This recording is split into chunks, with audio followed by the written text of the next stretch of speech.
After watching what happened yesterday, I guess when you watch this, will be 2 days ago at the United States Capitol, I'm really this at a loss for words. It honestly took me some time to collect myself to be able to do this video. The first Jeep Chat 2021, it was really a no-brainer. We had the special, like the Georgia runoff, where the Democrats won both seats and now they're going to control the Senate. And then I held off because I wanted to see exactly what happened the next day with this vote certification. There was something inside me that said that it wasn't going to be good. And here we are. Let's just make this as simple as possible. The United States of America was attacked by a homegrown act of terror. It's right there. It is really that simple. There is no dancing around what we watched happen at the United States Capitol. Now, I understand that we have grievances with our government. I understand that the Constitution has bold language about taking your country back. This is not it. What happened is a product of how we choose to engage in our politics. We're disconnected from the full picture of what's happening in the world. We have our own way of collecting information on this side, and our own way of collecting information on this side, which leaves the middle a muddy mess. I'm not gonna come on here and say our election system is perfect. If you've been watching these videos, you know that would make me a hypocrite. Our election system is jacked up,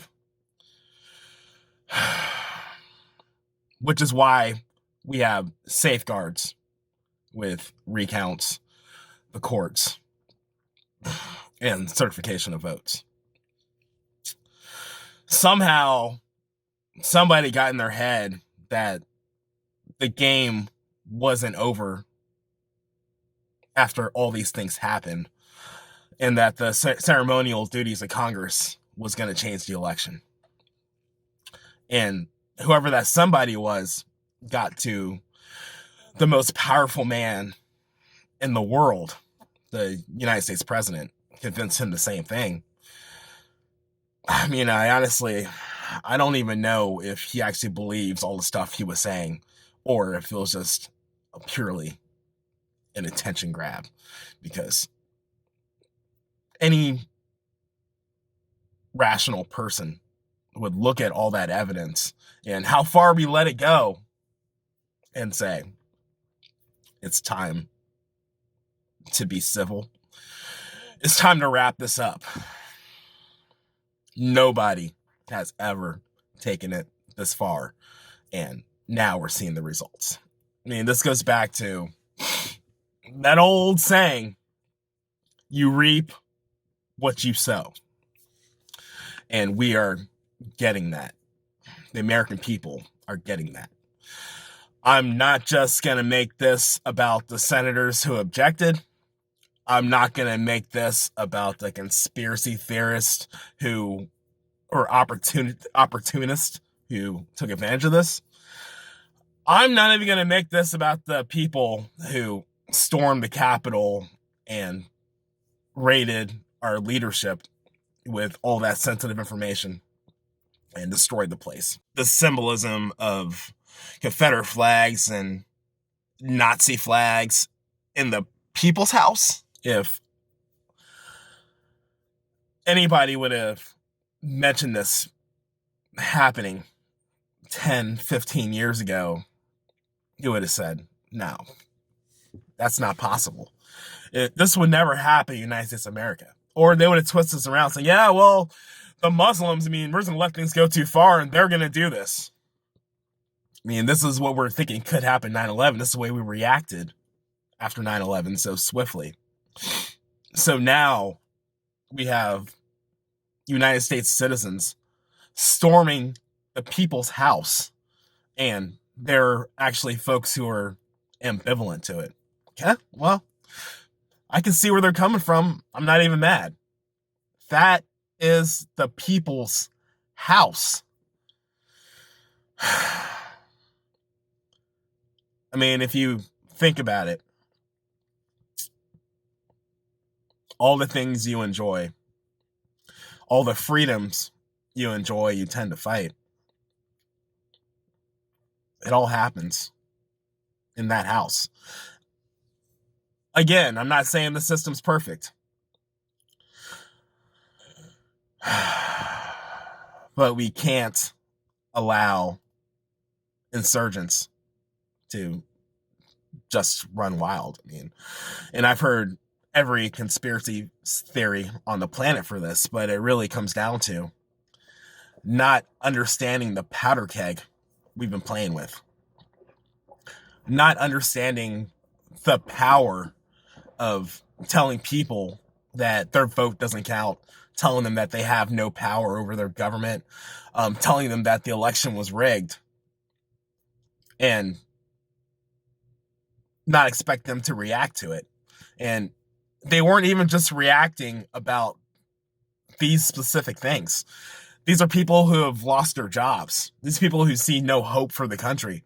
These people who have been fed lies about their fellow American citizens being the enemy. We all know government is a problem, but this is not a way to solve your problems. I'm just dumbfounded for where we go from here. I was encouraged to see the Republicans, congressmen, and senators who are so bombastic bring it down when it came to their door.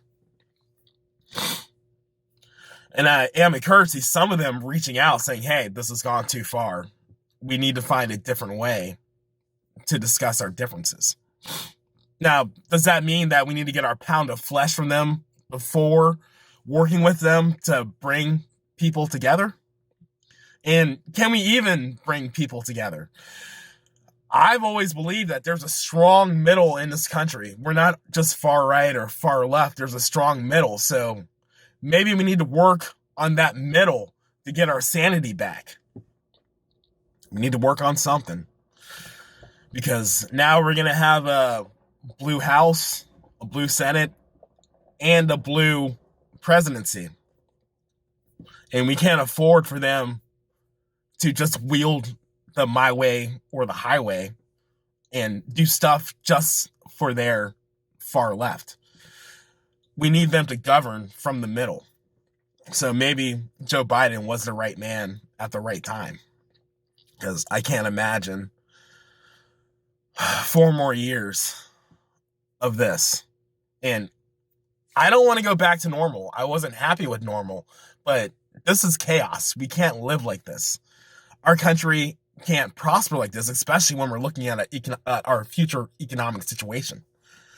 Because it's been said that when people are destitute, when they're not working, when they see no hope and no future, stuff like this happens. So let's remember that before we run around and say, oh, Mitch did this and so did that. We know who did what, but what are we going to do now?